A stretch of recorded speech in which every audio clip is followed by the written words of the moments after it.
Hello everyone and welcome. My name is Aftab Mandal and I welcome you to my video. In this video, I will talk about what is the need of static. So first, if I am to answer this question, I will say that our main method won't even run without the static keyword.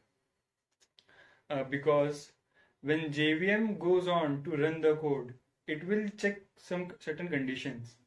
Like generally, if a method is to be used, first its memory has to be allocated in heap area. But this can be done only via creation of object. But to create an object, we need to use the new keyword with the class name and the brackets. But where will we write this code? We need a line, right? So we will write this code inside a method area. But again, we need a method area. So again this cycle will go on, but so where we can find this method? So again we need an object and again we need a method, and this cycle will infinitely continuously in loop. So in Java there is a bypass to get out of this loop, as it is a big problem. So to solve this problem, there is a keyword static. If we use uh, this static funda is quite different.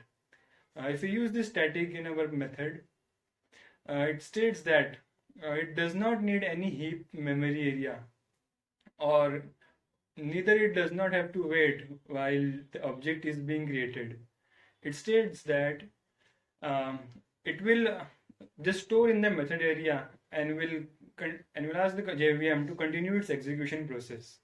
So in simple words, the static keyword simply stores in method area, and it does not need any object to be created. So we can say that it is independent of object creation, and we can use our variables and method inside that method as directly by using just a simple single word static. Secondly, it has an excellent way of memory management, but it also has a drawback.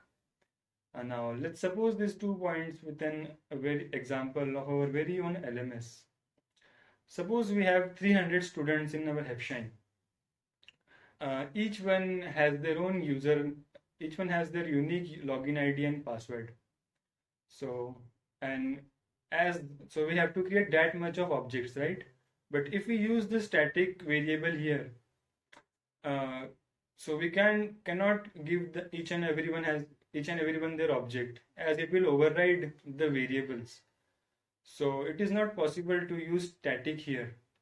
But when we try to update our code on server, each one of us have the same code, right?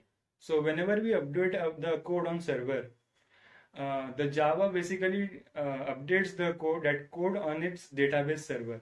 So each and everyone has that same code. So we don't have to create every single object of that particular code.